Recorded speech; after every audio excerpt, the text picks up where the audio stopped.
Une authentique conversion au Christ est de nature christocentrée et non égocentrée.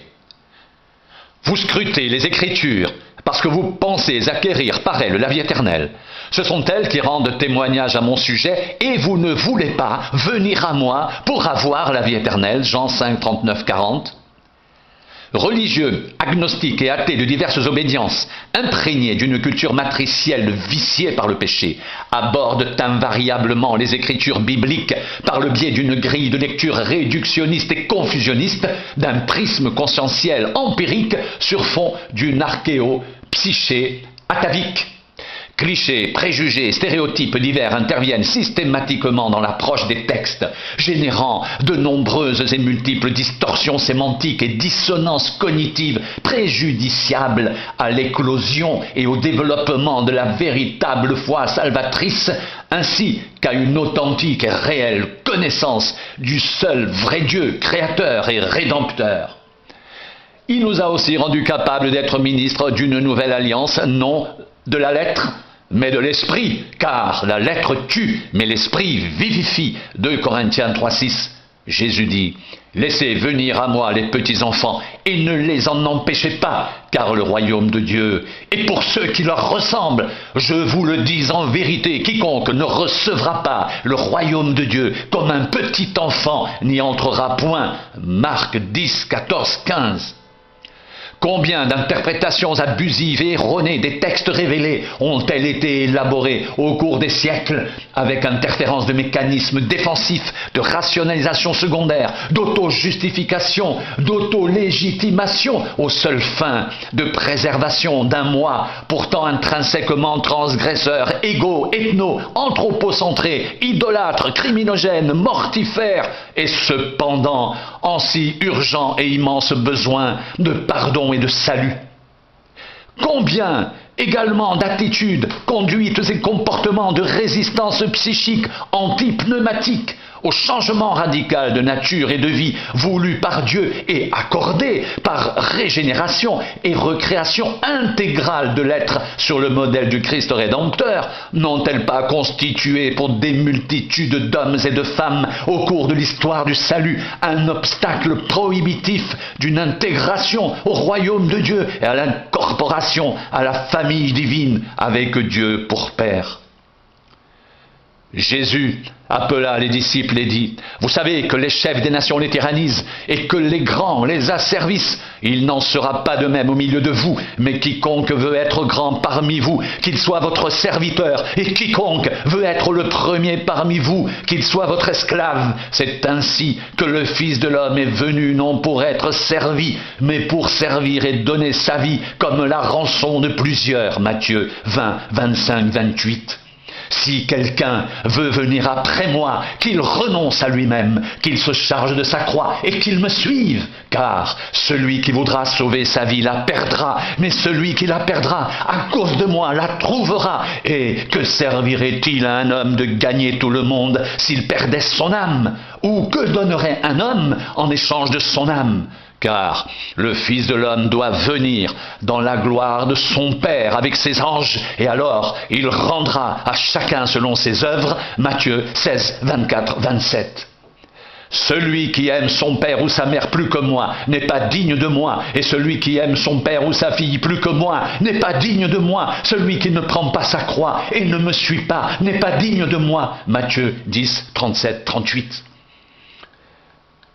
Les paroles dites par Christ sont esprit et vie. Jean 6, 63.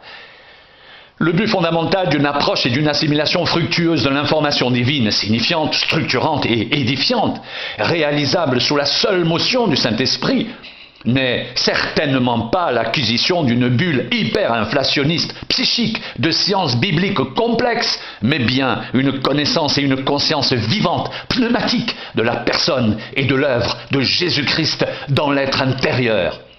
C'est l'esprit qui vivifie, la chair ne sert de rien. Les paroles que je vous ai dites sont esprit et vie. Jean 6, 63.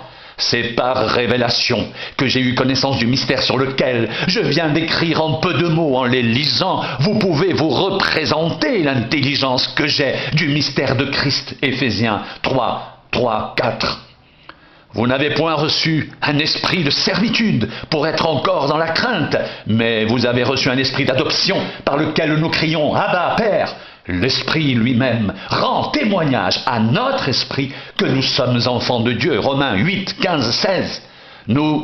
Nous n'avons pas reçu l'esprit du monde, mais l'esprit qui vient de Dieu, afin que nous connaissions les choses que Dieu nous a données par sa grâce, et nous en parlons non avec des discours qu'enseigne la sagesse humaine, mais avec ceux qu'enseigne l'esprit, employant un langage spirituel pour les choses spirituelles. 1 Corinthiens 2, 12, 13. Le ministère du Saint-Esprit est tout aussi indispensable au plan de la révélation initiale, régénératrice de la personne et de l'œuvre rédemptrice de Christ dans l'être de l'homme, qu'à celui de sa croissance, de son développement et de son complet parachèvement en plénitude divine. Je ne cesse de rendre grâce pour vous, faisant mention de vous dans mes prières, afin que le Dieu de notre Seigneur Jésus-Christ, le Père de gloire, vous donne un esprit de sagesse et de révélation dans sa connaissance, et qu'il illumine les yeux de votre cœur pour que vous sachiez quelle est l'espérance qui s'attache à son appel, quelle est la richesse de la gloire de son héritage qu'il réserve aux saints, et quelle est envers nous qui croyons l'infinie grandeur de sa puissance, se manifestant avec efficacité par la vertu de sa force. Éphésiens 1, 16, 19.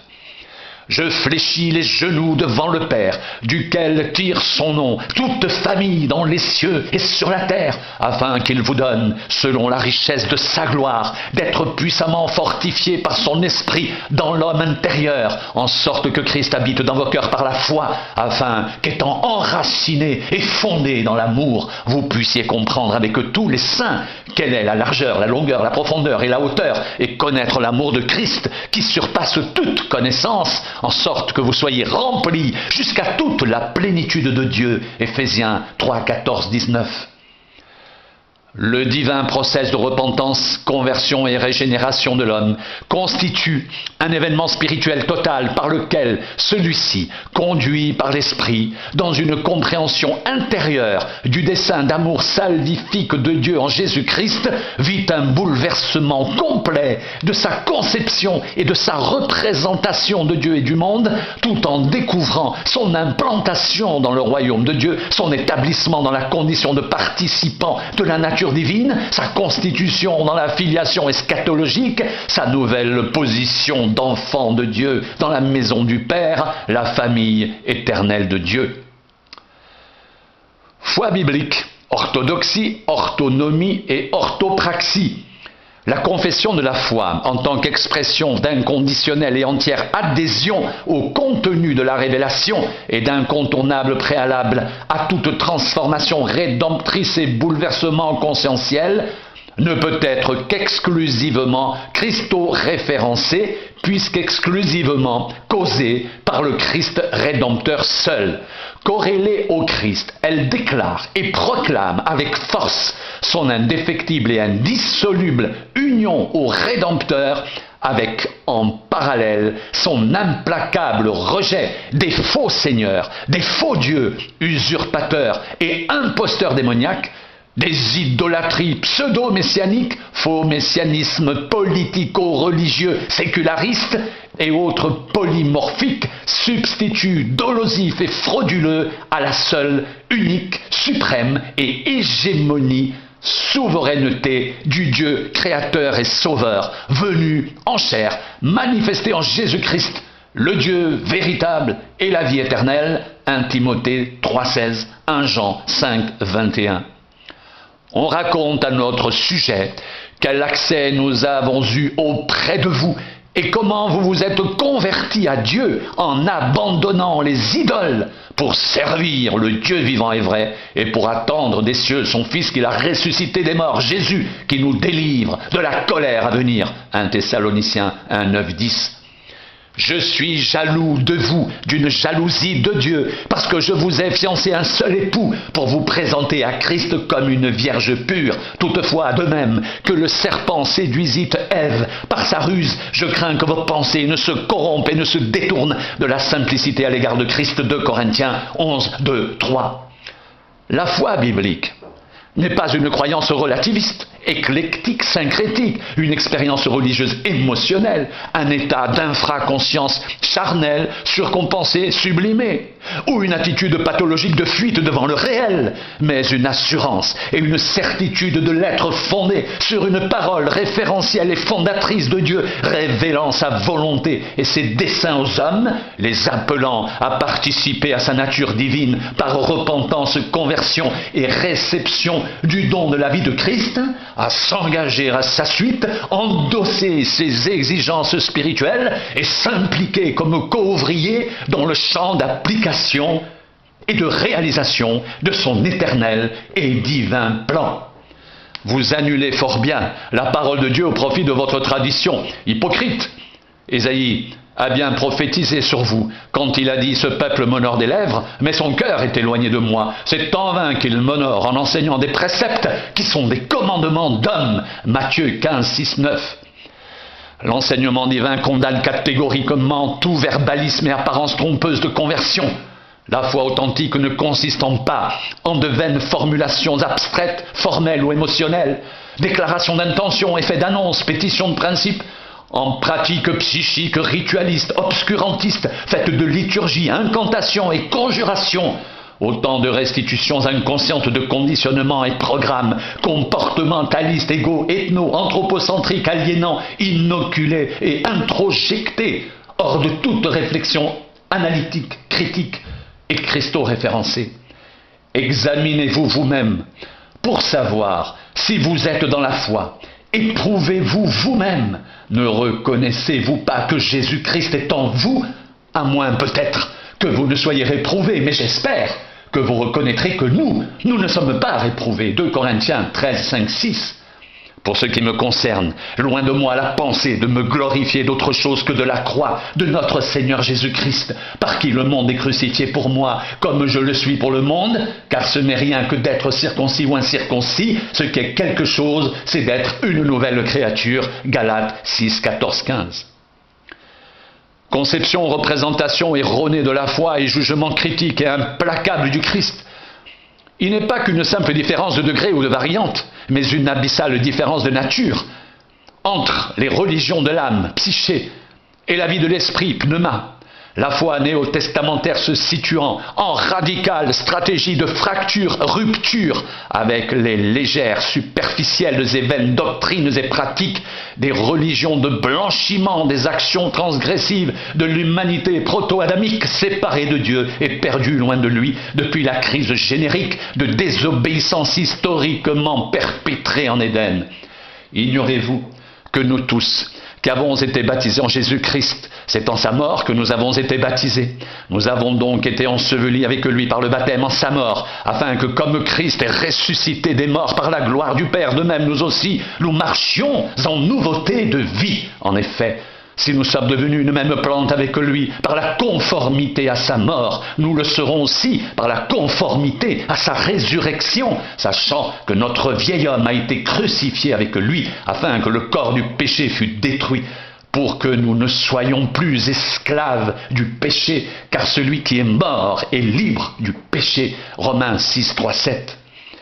Aussi, la foi authentique ne peut-elle en rien faire l'objet d'amalgame, assimilation ou confusion avec un simple fait de transfert modificatif de rites, de liturgie, de système de croyance ou de changement d'une divinité idole pour une autre, car la foi engage et implique irréversiblement l'être en sa totalité et responsabilité illimitée dans le projet de construction spirituelle notifié et assigné par Dieu en vérité, paroles et actions avec ses correspondances, effets et conséquences dans ce temps présent et la plénitude des temps éternels. Ce n'est pas celui qui plante qui est quelque chose, ni celui qui arrose, mais Dieu qui fait croître. Celui qui plante et celui qui arrose sont égaux. Et chacun recevra sa propre récompense selon son propre travail, car nous sommes ouvriers avec Dieu. Vous êtes le champ de Dieu, l'édifice de Dieu. 1 Corinthiens 3, 7, 9.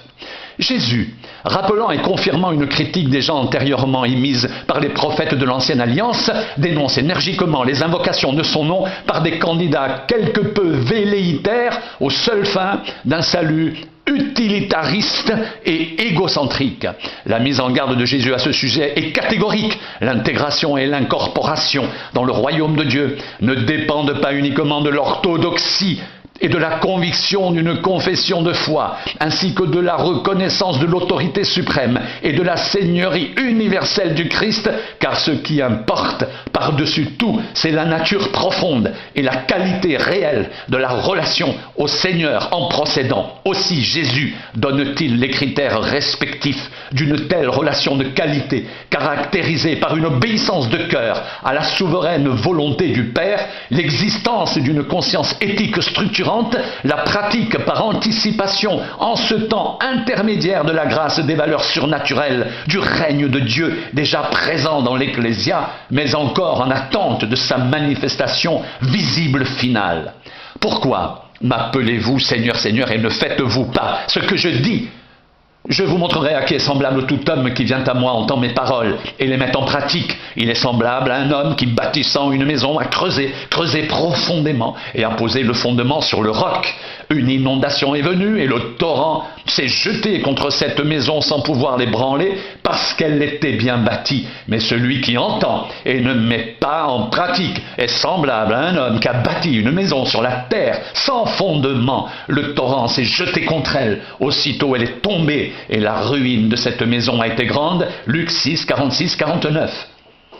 Nul véritable chrétien ne saurait s'exonérer sans dommage, quelle que soit son argumentation auto-justificative, de l'obligation filiale non légale, de l'obéissance due à Dieu, tant il est vrai que le dire, confession de la foi, n'est jamais mieux parachevé et validé que par le faire. Ceux qui me disent « Seigneur, Seigneur » n'entreront pas tous dans le royaume des cieux, mais celui-là seul qui fait la volonté de mon Père qui est dans les cieux. Plusieurs me diront en ce jour-là « Seigneur, Seigneur, n'avons-nous pas prophétisé par ton nom? N'avons-nous pas chassé des démons par ton nom? Et n'avons-nous pas fait beaucoup de miracles par ton nom ?» Alors je leur dirai ouvertement « Je ne vous ai jamais connu, retirez-vous de moi, vous qui commettez l'iniquité. » C'est pourquoi quiconque entend ces paroles que je dis et les met en pratique sera semblable à un homme prudent qui a bâti sa maison sur le roc. Matthieu 7, 21, 24.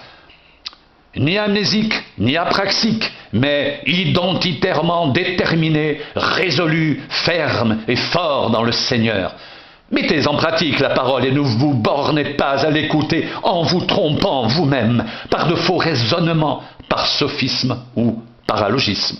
Car si quelqu'un écoute la parole et ne la met pas en pratique, il est semblable à un homme qui regarde dans un miroir son visage naturel et qui, après s'être regardé, s'en va et oublie aussitôt quel il était.